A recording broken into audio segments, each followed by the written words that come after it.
Hello folks, I'm back again today in a 2017 Chevy Bolt, and I thought today would be a perfect day since we just got hit with this cold spell in Chicago to do a real world cold climate range test on this vehicle.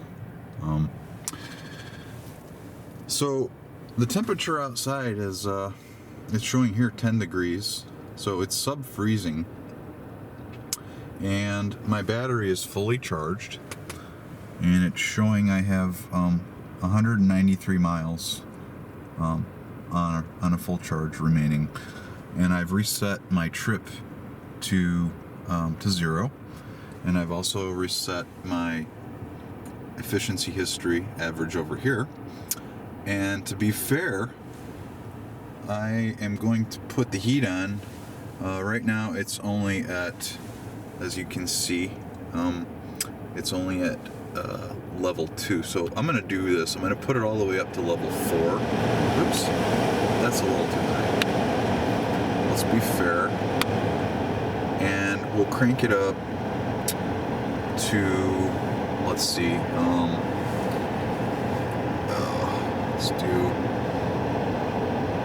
let's put it up to 72 degrees, just to be nice and toasty in here. If there's somebody out there who can maybe explain this to me, I have a Chevy Volt, and even before getting in this car, I noticed that in my Volt I would lose 20 to 25% of my range in sub-freezing temperatures, regardless if I had climate control turned on. Now, if you looked at my last video I did, the temperature outside when I did that demonstration video was 90 degrees, and I was showing that I had a full charge of 260 miles. So I drove 60 miles and I still had 200 miles left on my battery pack. Now here, I'm only showing 192 miles. So that kind of jives with the 20-25% loss. Now, if there's somebody out there who's more well-versed in physics and chemistry than me, which doesn't take much, I'd like to know if what the specifics are of why a battery loses that 20% range regardless of whether or not you have the climate control turned on.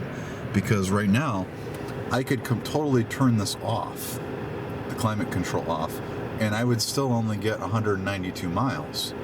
So I know for sure that the electrodes on the cells on this car, there's 288 cells, they're flat cells, prismatic, and I know for a fact they have to shrink, but by how much I don't know. And I also know that the electrochemical process slows down in cold temperature, so molecules move and vibrate a lot slower than they do when the temperature is hotter. So when it gets hot out, the molecules squeeze together and they vibrate more. If there's somebody that can explain that to me and why it's consistently always 20% across all the cars that I've driven, even the Volt, the Leaf, and now the Bolt. So normally I would get 240 miles on this, so that's about 192, so that's 48 miles. That's roughly 25% loss. Now, is there a reason that is totally accurate? It's always 25% across the board. I mean, there's got to be a mathematical rule that will tell you why that is. Does it have to do with like entropy and the second law of thermodynamics and things like that. If there's anybody that watches this video that can maybe explain that to me, I would really appreciate that. So what I'm going to do today is do a real world cold climate range test in a 2017 Chevy Bolt with a full charge. And right now I'm starting my trip right now with 192 miles on a full charge, and I've reset my distance, and I've also reset my efficiency history so we can see how efficient we can drive. So here we go. I'm gonna start right now, and the time is 5:56. It's now 10 degrees outside. It's January 3rd, 2018, and it's gonna get colder. It's supposed to drop down to like 5 degrees tonight. So this is a really good demonstration of your Chevy Bolt range expectations in extremely cold weather. If you live up north in Minnesota or even in Canada, this is probably a good video for you guys to watch. So here I go. I'm gonna start. It's 5:57. I've got 0 miles on my odometer. Yeah, another thing that I wanted to maybe kind of put out there for anybody that watches the video. You saw my last video where I did a quick charge demonstration, and the closer the battery got to 100% charge, the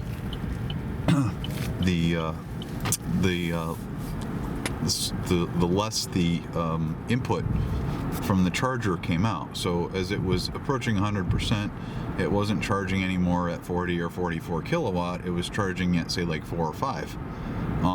So as the battery reaches 100% state of charge, the internal resistance increases. Okay, so I think most of us that study electronics know that, but what I don't understand is that, from what I get, is that the electrochemical process in the cold actually increases the resistance of internal resistance of the battery, which seems to contradict the charging situation.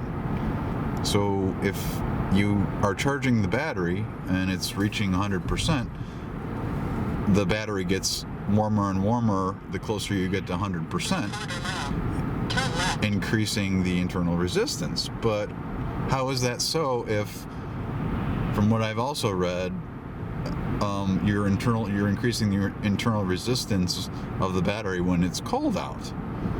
If somebody maybe can explain that in chemistry terms to me, that would be really great, because I don't really understand that. I would think that I know everything in the cold contracts, and everything when it's hot out expands, including the air molecules in the tire. Now, if we were in, obviously, if this was a hot, nice, warm, summer day, we would not see 28 psi, and we would not have an orange light saying we need to add air to our tires. They would be at 35 psi. So the air pressure decreases in the tires. It shrinks. The tires shrink. Everything shrinks in the cold. Everything. And it expands in the heat. So I know for a fact that the electrodes have to shrink.